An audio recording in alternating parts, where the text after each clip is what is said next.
या मालिकेच्या आजच्या भागामध्ये आपण पाहणार आहोत. अहिल्या बसून विचार करत असते. अहिल्याला डायनिंग टेबलवर घडलेली सर्व घटना आठवत असते. डायनिंग टेबलवर प्रीतम प्रियाला म्हणत असतो, प्रिया, माझं ताट मला माझ्या रूममध्ये आणून दे. यावर अहिल्या म्हणते, प्रीतम, संपूर्ण कुटुंबाने एकत्र बसून जेवायचं असा नियम आहे आपल्या घराचा. यावर प्रीतम म्हणतो, संपूर्ण कुटुंबाने बसून जेवायचं असा नियम आहे ना? आहे संपूर्ण कुटुंब. जोपर्यंत दादा आणि पारू परत येत नाहीत ना, तोपर्यंत हे कुटुंब कधीच पूर्ण होऊ शकत नाही. आई, तू इतकी कठोर कशी का असू शकतेस ग? दादाबद्दल खरंच काही वाटत नाही का तुला? काय करत असेल, कुठे असेल, किती दिवस झाले, व्यवस्थित खाल्लं पण नसेल त्याने. जोपर्यंत दादा या घरात परत येत नाही ना, तोपर्यंत मी सुद्धा जेवणार नाहीये व्यवस्थित. तर खिचडी खाणार आहे मी.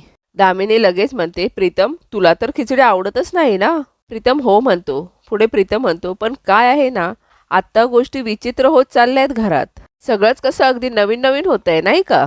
हे सर्व बोलणं अहिल्याला आठवत असतं. एवढ्यातच अहिल्याचा फोन वाजतो. अहिल्या लगेच फोन उचलते. अहिल्याला नंदाचा फोन आलेला असतो. नंदा फोनवर अहिल्याची चौकशी करत असते.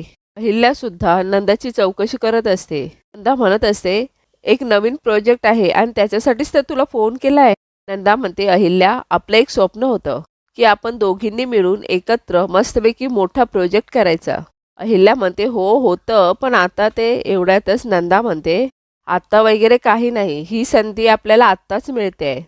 आपण आता दोघींनी मिळून या प्रोजेक्टवर छानपैकी काम करायचं. अगं, त्याच तर प्रोजेक्टवरती माझं एवढे दिवस काम चालू होतं. कशी वाटली न्यूज? नंदा अहिल्याला विचारत असते. त्यावर अहिल्या म्हणते, वाव, ग्रेट न्यूज. करूयात, एकत्र काम करूयात. नंदा म्हणते, मला माहीतच होतं, ही न्यूज ऐकून तुला नक्की आनंद होणार.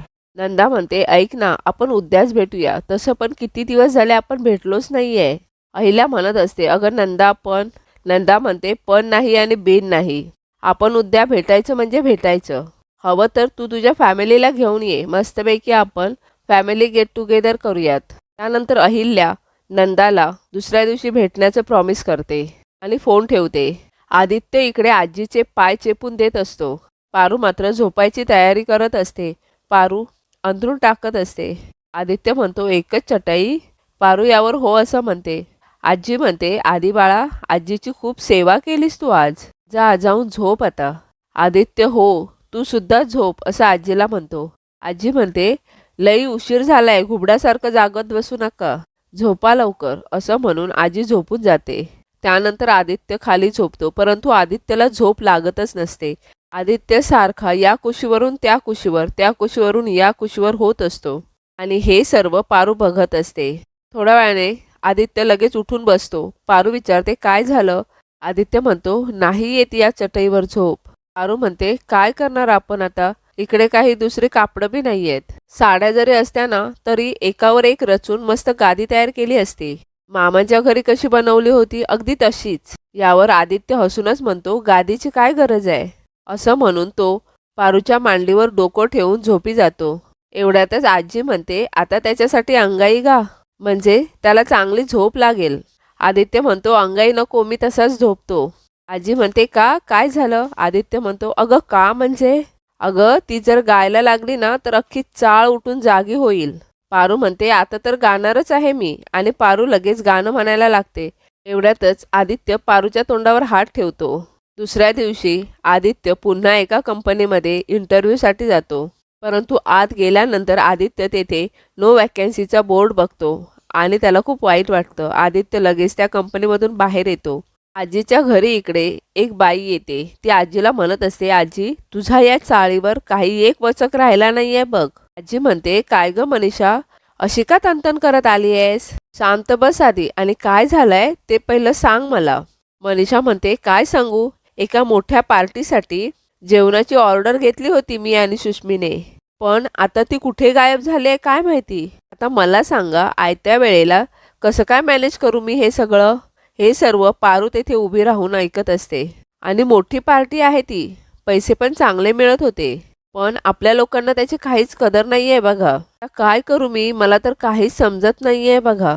यावर पारू लगेच म्हणते, काकू, नाही म्हणजे तुमची काही हरकत नसेल तर मी करू का त्या पार्टीचं जेवण? त्या काकू म्हणतात, तुला जमेल का? यावर पारू म्हणते, हो, त्या काकू म्हणतात मोठ्या लोकांच्या घरी काय जेवतात ते तुला माहिती आहे का?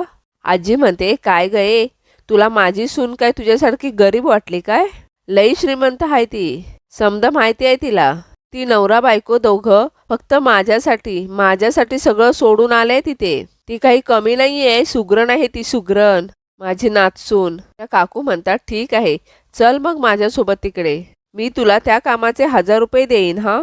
यावर पारू म्हणते हो चालल. काकू म्हणतात हां, पण फक्त स्वयंपाक करायचा नाही आहे हां, तिथल्या माणसांना वाढायचं पण आहे. यावर पारू हो बरं असं म्हणते. त्यानंतर पारू आजीकडे जाते आणि आजीला विचारते आजी मी नक्की जाऊ ना? यावर आजी म्हणते हो जा, जा बाळा जा. हे ऐकून पारू खूप खुश होते. आदित्य मात्र इकडे नोकरीसाठी वनवन भटकत असतो, परंतु आदित्यला कुठेही नोकरी मिळत नसते. त्यानंतर आदित्य एका झाडाखाली येऊन बसतो. आदित्य म्हणत असतो थकलोय मी. पारू समोर आज मी कुठल्या तोंडाने घरी जाऊ? घरी जाऊन घरी खायला पण काही नाही. तिकडे पारू आजी उपाशीच आहेत. आई तुझी खूप आठवण येते आहे ग, असं म्हणून आदित्य मनातल्या मनात रडत असतो. तुला येत असेल का ग माझी आठवण? तेवढ्यातच तेथून एक बाईकवाला जात असतो आणि त्याची बाईक घसरून तो खाली पडतो. आदित्य लगेच धावत जाऊन त्या बाईकवाल्याला पकडतो आणि त्याला उठवतो. आदित्य लगेच त्याला विचारत असतो तुला कुठे लागलं तर नाही ना? पुढे आदित्य त्याला बघून म्हणतो अरे तू तर त्या चाळीतलाच ना? तो मुलगा हो असं म्हणतो. आदित्य पुन्हा पुन्हा त्याला कुठे लागलं नाही का असं विचारत असतो. तो मुलगा रडत असतो आणि म्हणत असतो लागलं नाही, थोडंसंच लागलंय, परंतु माझ्या नोकरीचं. यावर आदित्य म्हणतो काय झालं तुझ्या नोकरीचं? तो मुलगा म्हणतो हे सामान पोचवणं खूप गरजेचं होतं आणि आज मी हे सामान न पोचवता ऑफिसला गेलो ना तर मालक मला फोडून काढेल दादा. आदित्य लगेच त्या मुलाला पट्टी करतो आणि म्हणतो नाही नाही, तू नको काळजी करूस. तुला ऑफिसला कुठे जायचं आहे ना ते मला सांग, मी तुला पोचवतो. त्यानंतर तो मुलगा आदित्यला म्हणतो आणि दादा आमचा मालक शहाणा नाही आहे रे, त्याला हलगर्जीपणा बिलकुल नाही चालत आणि त्याला जर हे कळलं ना तर काय होईल? आदित्य म्हणतो तू नको काळजी करूस, मी सोडतो तुला. त्यानंतर आदित्य त्या मुलाला घेऊन तेथून निघून जातो. त्यानंतर आदित्य त्या मुलाला घेऊन ऑफिसमध्ये येतो. तेथे गेल्यानंतर तो मालक त्या मुलाला विचारत असतो काय रे किती वाजले? वेळेवरती यायचं असतं, पार्सल सगळी वेळेवरती पोहोचवायची आहेत. तो मुलगा म्हणतो हो सर, परंतु मी गाडीवरून पडलो म्हणून. तो मालक म्हणतो अरे मग काय झालं? अरे तू मेलास तरी काही फरक पडत नाही, टार्गेट असतात, कंपनीच्या इज्जतीचा प्रश्न आहे. तो मुलगा म्हणतो हो सर, पण हे बघा लागलंय मला गाडी चालवता येणार नाही सर, गाडी पण खराब झाली आहे सर प्लीज. परंतु तो मालक त्याच्यावर ओरडूनच म्हणत असतो अरे पण मी काय करू? आदित्य म्हणतो सर हे सर्व कुरिअर मी डिलिव्हरी केले तर? तो मालक म्हणतो कोण आहेस कोण तू? हे बघ तुला ही कामं जमणार नाहीत. आदित्य म्हणतो नाही नाही मला जमेल. मालक म्हणतो जमेल, नक्की जमेल? आदित्य यावर हो असं म्हणतो. आदित्य म्हणतो सर मला जॉबची खूप गरज आहे.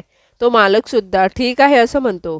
पुढे तो मालक म्हणतो ही कुरिअर तुला वेळेवरती पोचवावी लागतील, तर उद्यापासून तुझा जॉब फिक्स. यावर आदित्य त्या मालकाचे आभार मानतो. दुसरीकडे पारू जेवण बनवायला सुरुवात करत असते. इकडे आदित्य सुद्धा कुरिअरच्या कामाला लागलेला असतो. दुसरीकडे अहिल्या प्रिया आणि दामिनीला म्हणत असते बरं झालात तुम्ही दोघी इकडे आलात ते. एवढ्यात दिशा म्हणते मी पण आली आहे इकडे. त्यानंतर अहिल्या म्हणत असते माझी मैत्रीण नंदा एवढे वर्ष फॉरेनला होती, तेथे मोठी बिझनेस टायकून आहे ती आणि ती आत्ता भारतात आली आहे आणि आता इथे स्थिर होते. तर तिने आज आपल्याला सगळ्यांना जेवायला घरी बोलवलंय. तेवढ्यातच तेथे प्रीतम आलेला असतो. अहिल्या प्रीतमला आवाज देते. अहिल्या म्हणते प्रीतम माझ्या मैत्रिणीने आज आपल्या सगळ्यांना जेवायला बोलवलंय, तू तयार राहा, आपल्याला तिच्याकडे जायचं आहे. प्रीतम यावर म्हणतो मी काय येऊ? ती तुझी मैत्रीण आहे, तिने तुला बोलवलंय, तुम्ही सगळे जा, मला काही इंटरेस्ट नाही आहे. प्रीतमचं हे बोलणं ऐकून अहिल्या म्हणते प्रीतम व्यवसायासाठी कधी कधी या गोष्टी कराव्या लागतात, तुला आवडो न आवडो, परंतु आज तुला तेथे यावंच लागेल. प्रीतम यावर म्हणतो आई तू दादाला जशी वागवायचीस ना तशी मला वागवू शकत नाहीस हा? हे ऐकून अहिल्याला प्रीतमचा खूप राग येतो. प्रीतम म्हणतो तो मम्माज बॉय होता, तो तुझा एकही शब्द मोडून नाही द्यायचा आणि तरी सुद्धा तू त्याला समजून नाही घेतलंस.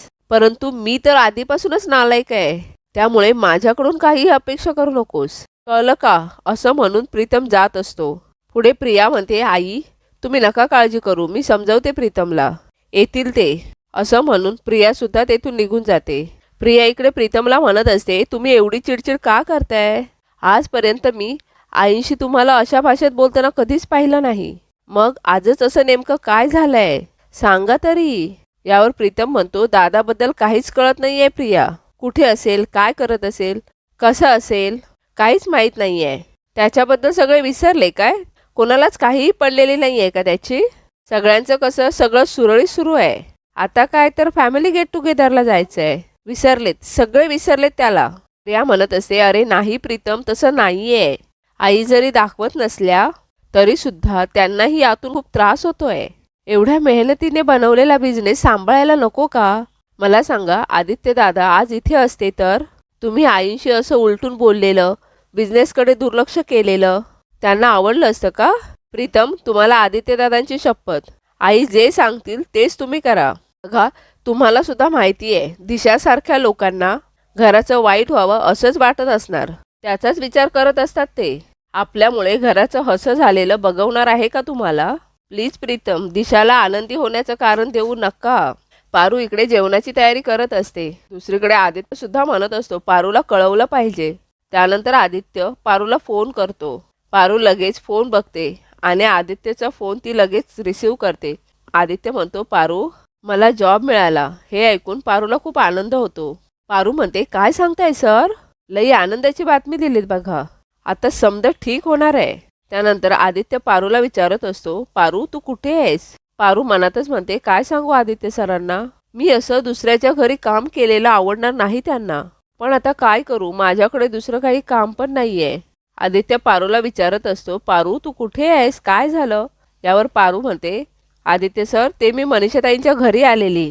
त्यांना कामात थोडी मदत हवी होती ना, म्हणून.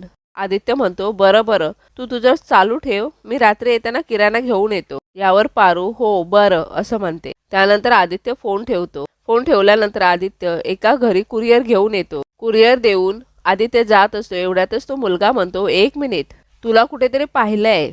तू आदित्य किर्लोस्कर का? सेम टू सेम दिसतोस तू त्याच्याच सारखा. तो मुलगा पुन्हा म्हणतो, नाही नाही, आदित्य किर्लोस्कर तर मोठ्या कंपनीचा मालक आहे. आपल्या सकट सोसायटी विकत घेईल. सॉरी हां, असं म्हणून तो माणूस आत निघून जातो. आदित्य मात्र विचार करत तेथेच उभा राहतो.